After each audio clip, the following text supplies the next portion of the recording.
السلام علیکم ورحمت الله وبرکاته. ګرانو زده کوونکو ستړي مه شئ، په خیر راغلی. تېره ورځ هم څه ولوستل؟ آیا تېر درسونه د چا په یاد دي؟ او که په همدې ډول راته ووایئ چې د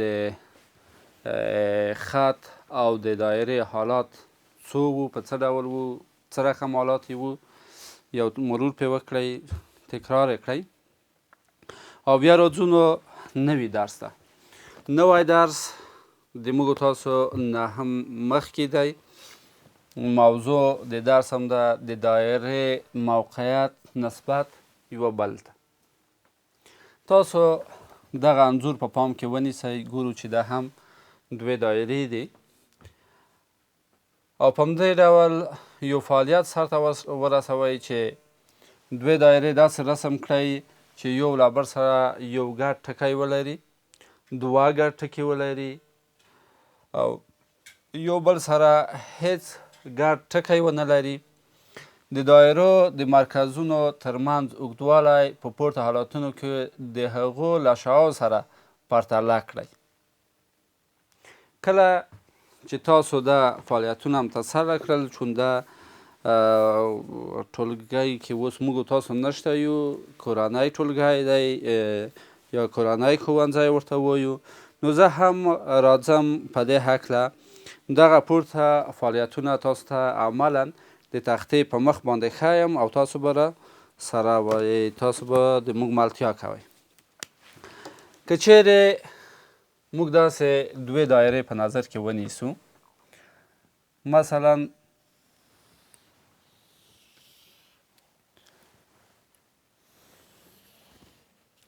دا د موږ تاسو یوه دایره شوه. په همدې ډول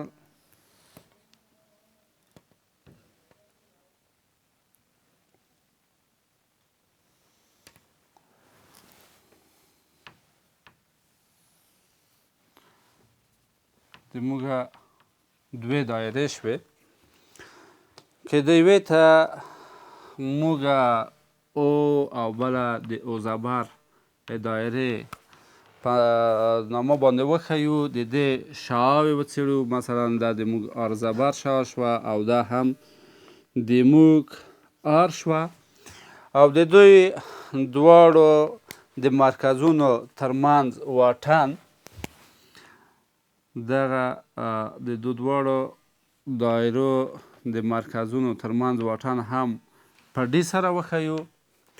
ګورو چې یو د شاګانې او د ډي څه سره لري. مثلا که موږ ولیکو چې آر جمع آر زبر، یعنې د دغو دوو دایرو شاوې، که چیرې د دغو دوو دایرو یعنې او زبر او د او دایرو ترمنځ فاصله د دې دواړو دایرو د شاوو د مجموعې څخه لویه وي، د مجموعې څخه لویه وي، نو موږ په دې باندې فیصله کوو یا یې وایو یا وینو چې دغه دوې دایرې یو د بل سره کوم ګډ ټکی نه لري.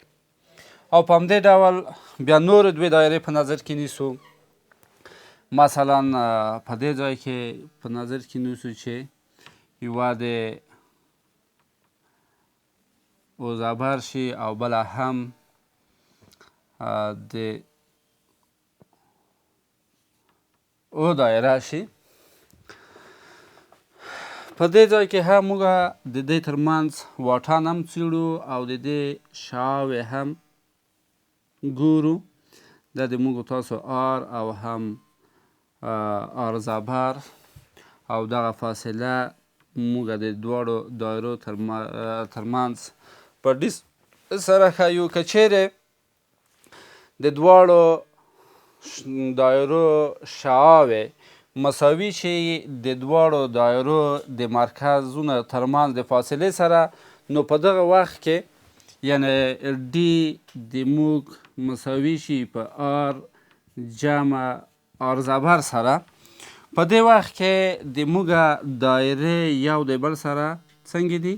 مماس دی، یعنې یوه ګډ ټکی لري چون دلته موږ پر کار او د دې نه صحیح کار وانه شوی اخیستلی، اټکل هم رسم که، تاسو خو به په کتابچو کې رسم کوئ. نو دا یو د بل سره څنګه دي؟ خارج المماس دي په بیرون نقطه کې. په همدې حالت باندې یو بله دایره هم دوې نورې دایرې هم په نظر کې نیسو.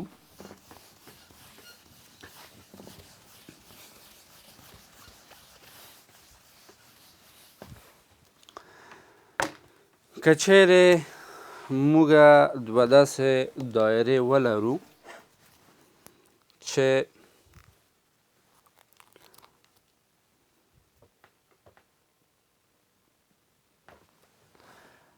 فرض کړئ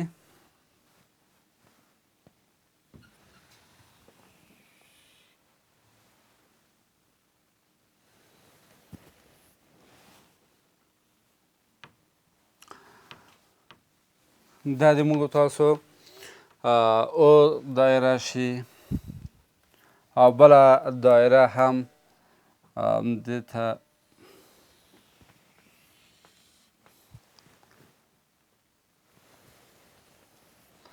ورته په نظر کې ونیسو او زبر او او. اوس که د دوی د شعاعو مجموعه چې د دې دایره شعاع آر ده او د دې دایره شعاع آر زبر ونیسو او د دواړو دایرو د مرکزونو ترمنځ واټن موږ تاسو په ډي سره وښیو،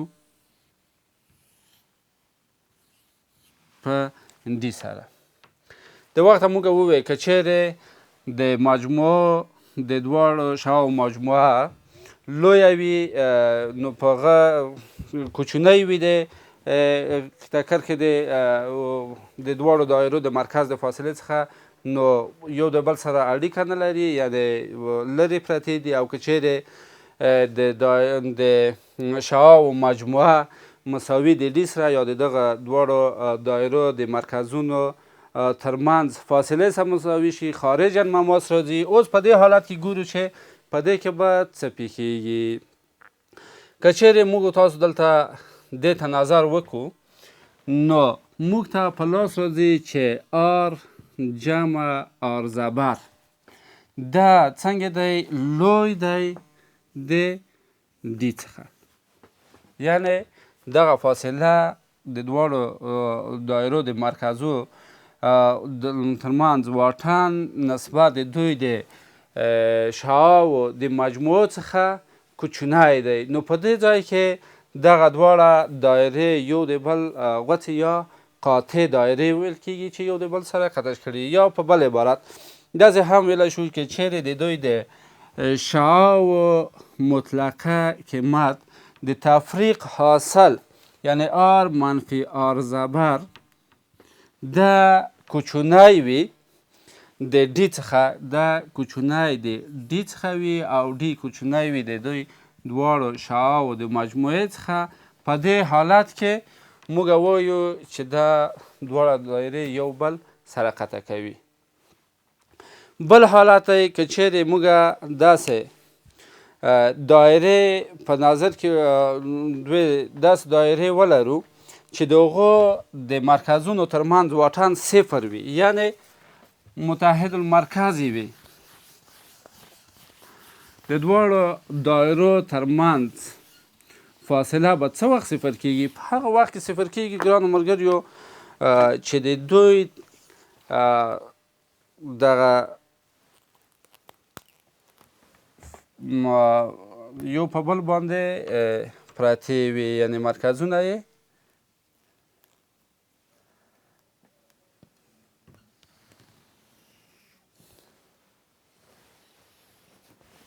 که په دې ډول دایره په نظر کې ونیسو که نه، یوه بله دایره هم عینا شی داسې په نظر کې ونیسو چې مرکز یې هم دغه وي، یعنې دا که چیرې موږ د سی یک وښیو او دا د سی دوه وښیو، د دواړو مرکز یو د بل یعنې د دواړو زاویو ترمنځ واټن صفر وي، نو په دغه وخت کې موږ وایو چې دا دواړه زاویې یو د بل سره متحد المرکزه دي، یعنې مرکزونه یې سره مساوي دي، یوه نقطه د دواړو مرکز کیدای شي. بل حالت دی که د دوو دایرو د مرکزونو ترمنځ واټن د هغو د شعاګانو د تفریق له حاصل له مطلقه قیمت سره مساوي وي، یعنې دی مساوي وي دغه د قیمت مطلقه د حاصل تفریق سره آر منفي آر زبر سره. په دې وخت کې د موږ دایرې دواړه داخلا مماس راځي، په هغه صورت کې چې ډي د دې څخه ډي د دې د تفریق د حاصل څخه لویه وي خارجا مماس راځي، او که چیرې په دې حالت کې ډي مساوي د آر منفي آر زبر سوي، په دې وخت کې داخلا مماس راځي، یعنې په داسې یو حالت کې به قرار ولري.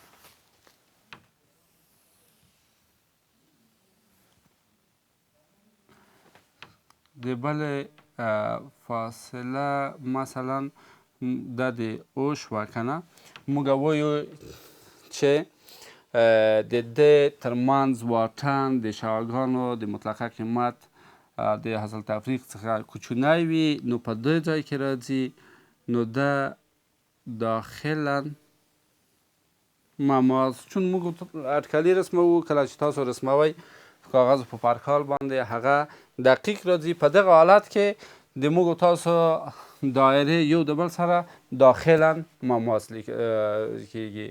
نو زده کوونکو دغه د دایرې 15 حالتونه شول چې یو د بل اول حالت موږ داسې ووایو چې دایرې کوم ډک مشترک ټکی نه سره لري، یو د بل نه لرې واټن کې پرتې دي، او دوهم حالت هم داسې ووایو چې خارجا مماس وه، دریم حالت هم ووایو چې یو د بل سره یو بل یې غوڅې کړي قطع کړي دي، څلورم حالت متحد المرکز وي، دواړو دایرې مرکزونو ترمنځ واټن صفر وه، نو ځکه موږ وایو چې متحد المرکز وي، او دریم حالت د دواړو شعاګانو د مطلقه قیمت د تفریق د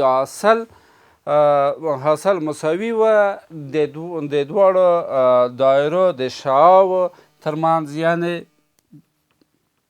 واټن دا د سی یا او شوه او دا هم او زبر شوه، دغه د ډي ساحه د تفریق د مطلقه قیمت د حاصل تفریق څخه کوچنی شوه، نو په دې وخت کې دایرې داخلا مماس بلل کیږي. راځو په مثال په کتاب کې یوه بیلګه هم کار شوې په دې ډول په دې مورد باندې، ګورو چې څه وایي. دوی داسې وایي دوې دایرې داسې رسم کړئ چې د لومړۍ دایرې شعاع 6 سانتي متره، د دویمې دایرې او لومړۍ دایرې مرکزونو ترمنځ واټن 2 سانتي متره وي، یعنې موږ تاسو کې چیرې د لومړۍ دایرې شعاع آر یو وښیو، آر یو وایي مساوي دی د 6 سانتي متره سره، او د دواړو دایرو ترمنځ واټن څو دی؟ ډي مساوي دی په 2 سانتي متره سره، او د دویمې دایرې شعاع د لومړۍ دایرې د شعاع 2/3 برابره وي، یعنې آر 2 مساوي وي په 2/3 د کومې وه؟ د آر یوه.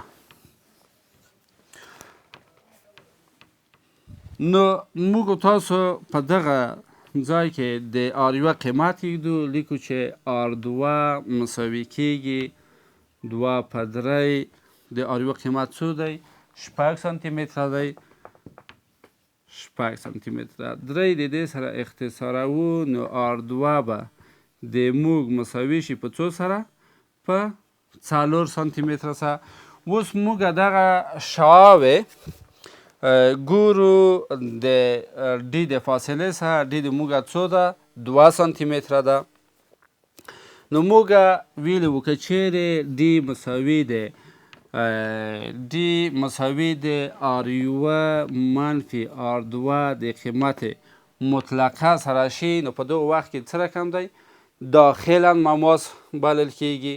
موږ ګورو چې په دې ځای کې قیمتونه یږدو. ډي مساوي کیږي 6، R2 مساوي کیږي په منفي 4 سره، چې ځواب یې راځي 2 سانتی متره. نو موږ پوه شوو چې د دې تفریق حاصل مساوي دی د موږ د دایرو د مرکزونو ترمنځ واټن سره. پس موږ وایو چې دغه دوې دایرې داخلا مماس بلل کیږي. د راتلونکي درس دپاره به هم چمتووالی ونیسئ. او اوس راځو کورنۍ دندې ته. په همدغه صفحه کې ملګریو 40مه صفحه ده، پوښتنې دي. دغه یو سوال او څو جزونه لري. نو دا د تاسو کورنۍ دنده ده. دا به راتلونکي ساعته تاسو حلوئ په کتابچو کې منظم پاک، او زه بیا ګورم یې او حتما به یې حلوئ. داسې نشي چې چا نه وي راوړي. نور نو په الله پاک هم سپارم. ښې چارې ته راتلم.